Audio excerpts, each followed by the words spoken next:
Okay, ayan. So, good evening. Dahil gabi ito na record, and we will be discussing about the lesson 1 under the art appreciation or the GE 105, And our chapter 1 discusses about the arts. So, it's all about the arts. So, magbibigay tayo ng insights and we will define what is art. Okay?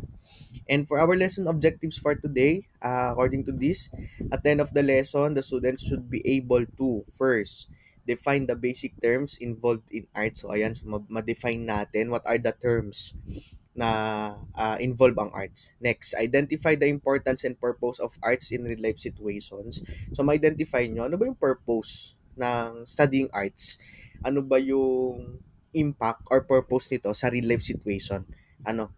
Next, evaluate different perspective towards art. So yun, makita nyo, ano ba yung perspective ng iba't ibang philosophers in terms of arts. And, ayan, so what you have seen dito sa ating PowerPoint ay may nagsusulat o nagdo-drawing o anong mang ginagawa niya. But he or she is using pencil, Tapos, kumakanta or singing, nagkiklik ng camera, nagpe-painting, at syempre yan, as a symbol for movie or filming, And all of this can be considered art. Kasi nasanay tayo when we talk about art, it's all about drawing, kulay, color, But, aside from sa nakasanayan natin, art can be also differs depending on the situation, So, ayan nga, i-define natin what is art, ano ba talaga ang art? Tungkol lang ba talaga ito sa drawing? Tungkol lang ba ito sa kulay-kulay? And we will go beyond that, mas malalim pa. So let's start to the question, what is art? And majority of people, when we talk about art, ayun nga, yung nabanggit ko kanina, sometimes ang sinasabi nila, painting, sculpture, kung ano yung nakasanayan natin na gasgas ng term when we talk about arts. But beyond that, ito nga, so art came from the Latin word, ars and Greek word techne, both of which means skill. So, ibig sabihin, when we talk about art, it's a skill. Ano yun? Ibig sabihin ba, artists are not born, they are trained or they are made. So, we can be an artist depending on the situation. Merong mga talented na talaga. Kapag pinanganak sila, nasa dugo na talaga nila yung pagiging artistic. But, walang artist na magaling na hindi dumaan sa training.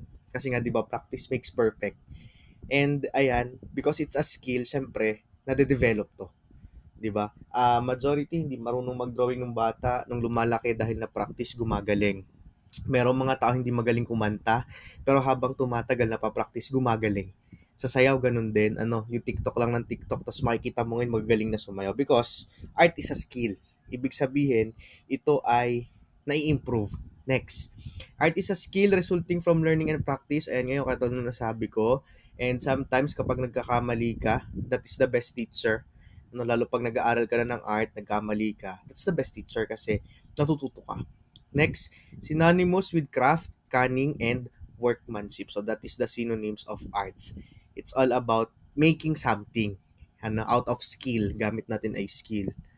Next one, in its broadest sense, art is a human activity that involves creativity, imagination, and expression to communicate meaning or produce beauty.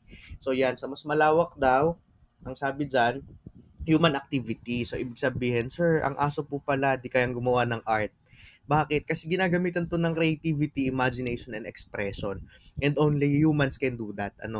Sa creativity, when we talk about creativity, ito yung paano mo inilalabas ang galing mo despite nung kakulangan ng mga bagay na meron ka. Halimbawa, nagdo-drawing ka, tapos kulang yung gamit mo na color. So, from that color, makakagawa ka ng isang magandang art. That's creativity. So, ibig sabihin, na ilalabas mo yung galing mo despite dun sa kakaunti lang yung resources mo. And when we talk about imagination, it's about, ano yung na-imagine mo in your mind? Sa isip, na in a broader sense, minsan nakikita mo. Kasi may mga bagay tayo na nakikita sa atin lang. 'Di ba? Kasi kadalasan bago mo kinraft ang isang arts, inisip mo muna yan on your imagination. Next, expression. Ayan, kasi sometimes we express ourselves through art. Meron sa inyo, pag malungkot, gumagawa ng tula, gumagawa ng spoken poetry, nagpipicture ng kung ano-ano. as an expression of what they have feel. At yan nga, nauso ang messenger notes at kadalasan pagalingan ng pagkukubli kasi mahilig ang Pilipino sa minimalist para di halata na nasasaktan, nagno-note sila ng kakaibang mga words, and that's literary pieces, and it's part of the expression. Next, art is not limited to paintings or sculptures katulad ng sinabi ko kanina. It includes music, literature, dance, theater, film, and even digital creation. So basta lahat, it's a skill kung saan ginagamitan ng creativity, imagination, and expression. We can call it as art.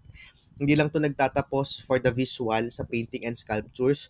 So literature, nabanggit ko kanina, if magaling ka sa tula, magaling ka sa words, using literary pieces, dance, ayan, sa pagsayaw, theater. Majority, this is the, para sa akin na, in theater, it involves most of the arts kasi kailangan pag theater, magaling ka kumanta, magaling ka sumayaw, magaling ka umacting. Tapos film, ayan, kasi sa mga film, so ganun din. So yan. Ibig sabihin, do not limit arts in terms of paintings and sculptures lang. Kasi nga, it's a wide sense. Napakalawak ng arts. Basta ginagamitan ng creativity and imagination, we can call it art. Next. According to John Dewey, 1934, art is an experience, so nararanasan, both the creation and appreciation of it involve emotional and intellectual engagement. So na-experience daw ang art kasi nga sometimes hindi kasi yung output ang pinakamahalaga sa art. It's the way na kung ano yung journey mo para magawa yung art na yon. Because that's an experience. Kaya pag nakikita mo yung mga ginagawa mo as an artist, kadalasan, matutuwa ka dun sa outcome, pero pagbabalikan mo yung journey, mas nagiging masaya kasi hindi mo nakalain na from practice 1 up to the last practice na ma-achieve mo ang something about art kasi nga it's a skill, sabi kanina. Sabi dyan, both the creation and appreciation of it involve emotional and intellectual. So, kailangan parehas meron. Hindi lang kasi pwede puro isip o intellect kasi 'di ba gagamitan mo ng creativity, imagination. So you need to use your mind. Hindi lang dapat doon nagtatapos kasi magiging dull yung art mo. Wala siyang expression na ipinapakita. So we need to put an emotion para mas maging effective.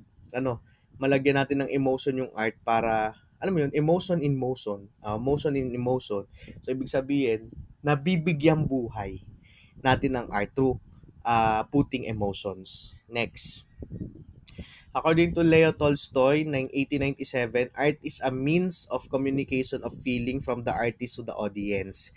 So yan, when we do arts, hindi lang natin basta gusto ipakita yung talent na meron tayo and how great we are. Kasi ang isa natin sa pinapakita natin dito, paano natin tinatawid dun sa audience natin yung gusto nating iparating. Remember Spolarium by Juan Luna or Antonio Luna.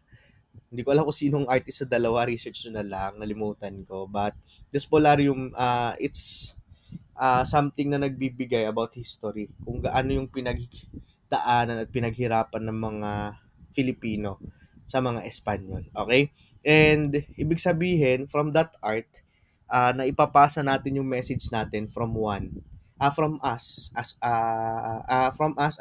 artists to our audience. So, umaga mahalaga din na bilang artist, maipasa natin dun sa mga audience natin kung ano nga ba ang nais nating iparating. Kasi nga, di ba, we put emotion. So, kailangan maramdaman ng audience natin anong emotion yung nilagay natin dyan.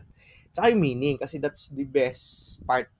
Kapag naintindihan ng audience mo yung meaning ng ginawa mong art, ibig sabihin, it's an effective way. Okay? So, ways of defining art. So, meron tayong iba't ibang perspective according to different philosophers.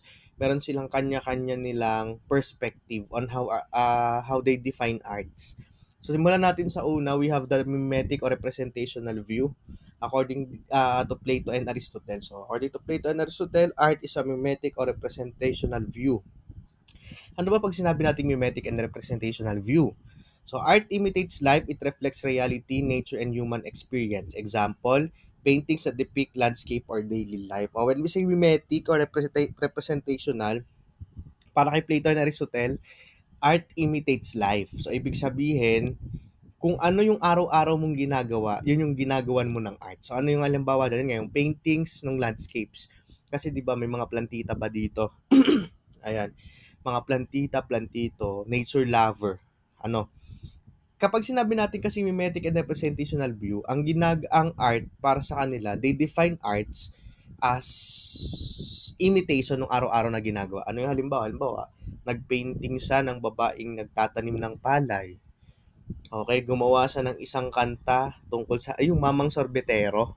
If you know the song Mamang Sorbetero, it's about the story of a ice cream vendor na lalaki. Ano? And from that, pag binaybay mo yung kanta, nakikita mo kung ano yung hinahangaan niya dun sa isang sorbetero. And that's mimetic representational view. Ibig sabihin, reflection siya ng pang-araw-araw na ginagawa. So, yun yung tatandaan nyo lang when we say mimetic and representational view, it imitates life. Ibig sabihin, the art lies within kung ano yung ginagawa araw-araw. Yun yung ginagaya o nire-reflect natin sa mimetic representational view. Next, we have expressive view. It's according to Tolstoy, 1897. Arts expresses emotions and inner experiences of the artist. Example, music that conveys sadness, joy, or hope. So kung kanina sa mimetic, it imitates life. Dito naman sa expressive view, we use arts to express our feelings. O ito naman yung view ni Tolstoy. He defined art sa view niya as expressive view. Ano ibig sabihin natin na expressive? Kapag malungkot ka, kapag masaya ka, you make some arts. Ano nga yung sinasabi ko? May mga tao na kapag malungkot, gumagawa ng mga tula, ng spoken poetry, ng kanta, to hindi lang naman sa lungkot, kapag masaya din sila, ano. And that's with what we call expressive view. Through arts, nalalabas yung emotion.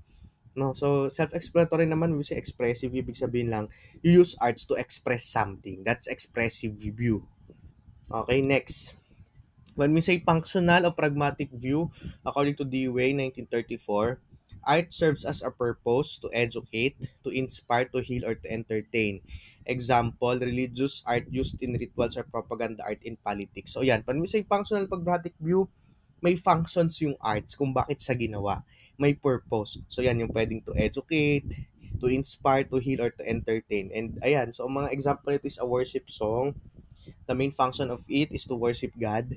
And sometimes it give us something sa ating emotion, lalo na kapag nandun tayo sa mga part na we are in a challenges, ano, na bibigyang sagot kadalasan yung ating mga emosyon. Ano, and that serves as a purpose. Ano pa halimbawa, campaign materials, ayan nabanggit naman dyan, in politics, ano, na ilalabas nila kung ano yung mga plataforma. Pero kadalasan naman mga kanta is para mga uto.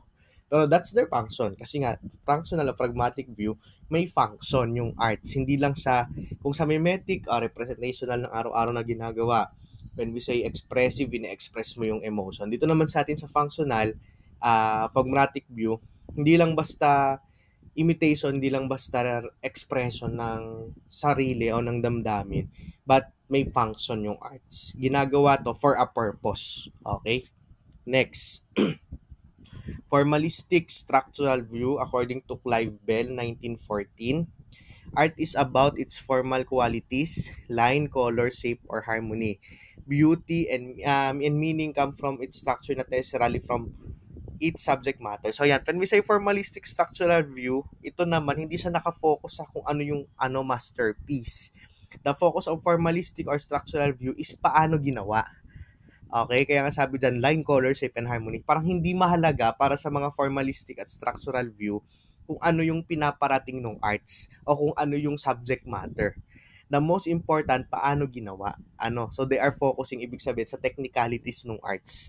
Line, color, shape, and harmony. Okay, next.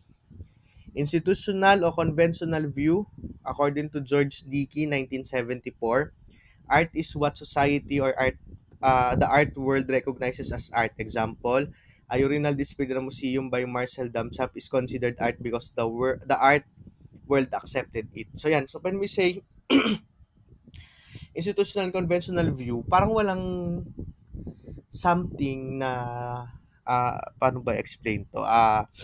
When we say institutional conventional view, parang walang criteria o walang everything can be art, parang ganon. Ano, wala siyang, ano ba, di ko bagit yung term eh. Walang, basta kahit sino o kahit ano pwedeng maging art basta tinatanggap ito ng society. Katulad yan, yung binanggit dyan, isang urinal, dinisplay sa museum, ayan, by Marcel Damsam, ikinoconsider siyang art. Paano naging art yun, sir? Ihian lang naman yun, urinal. Because the world accepted it. So, parang ganun. Sa institutional conventional views, wala silang criteria para matawag na ang isang bagay ay isang art. 'Di ba sa atin, para masabing art, halimbawa, ay kailangan maganda yung pagkakakanta, kailangan maganda yung pagkaka-drawing, kailangan maganda yung pagkakasayaw. Pag sa institutional conventional view, kahit hindi sa pulido katulad nung sa kanina, kumbaga ito ay counterpart nung formalistic structural.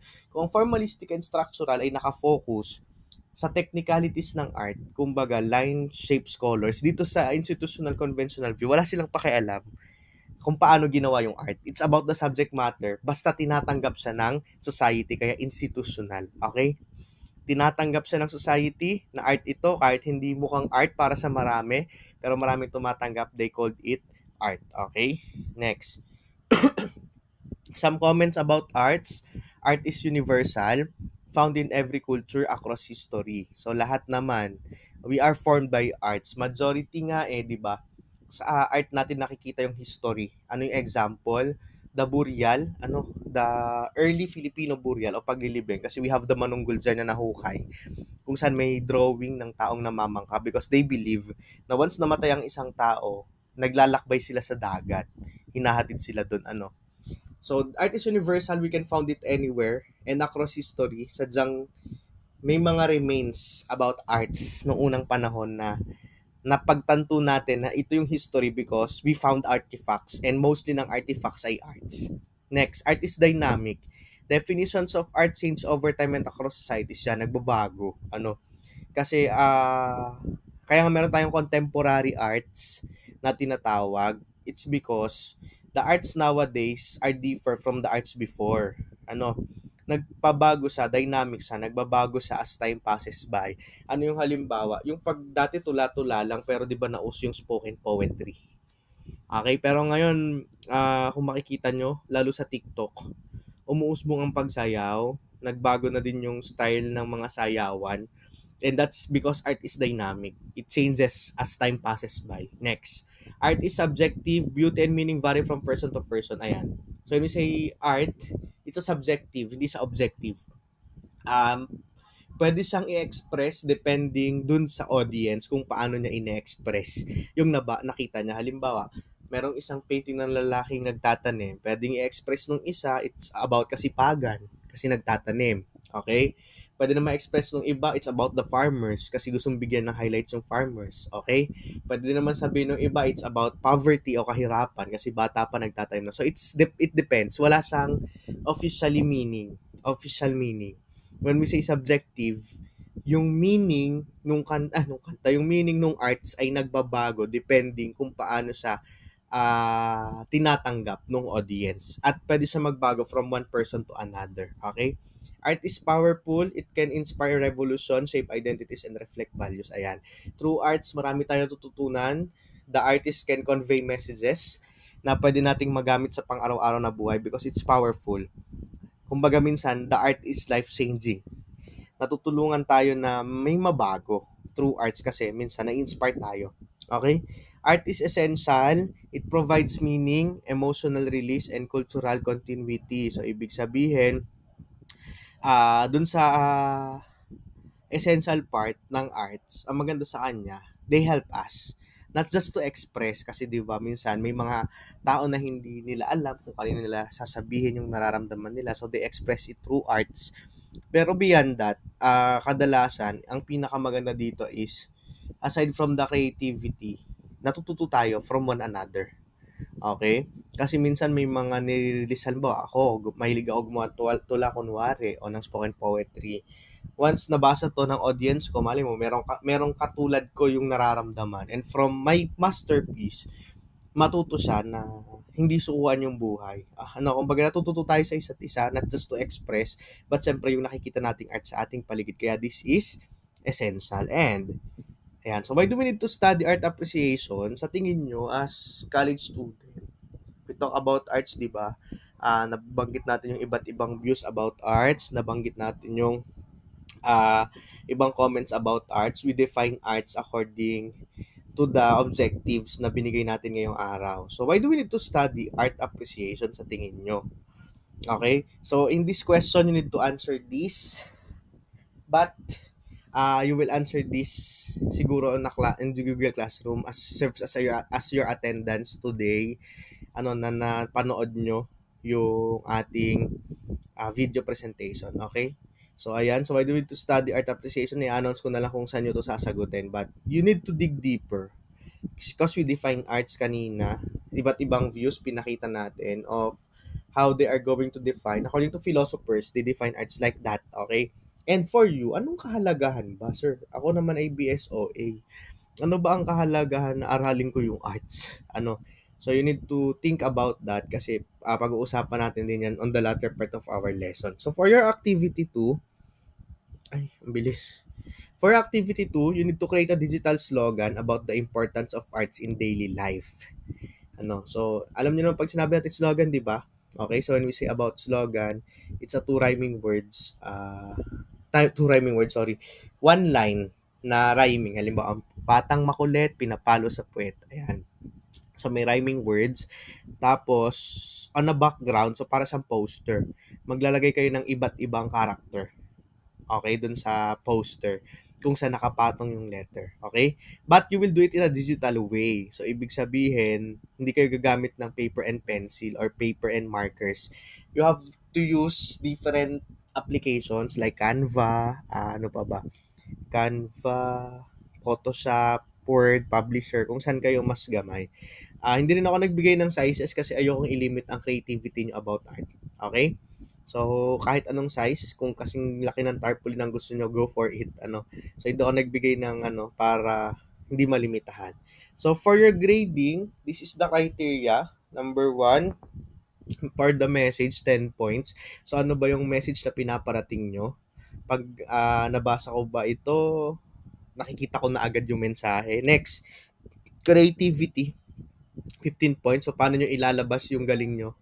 Kasi nga, this is an art subject. So, you need to use your creativity. So, and it's 15 points. Cleanliness, 5 points kasi minsan pag gusto nating sobrang gumanda yung project, compromise yung cleanliness, nawawala. And yan, so 10, 15, 5, we have a total of 30 points. So, alin man dyan ang hindi nyo ma-perfect, mag-iiwan naman ako ng comment on your Google Classroom as reference for your next activity. Okay?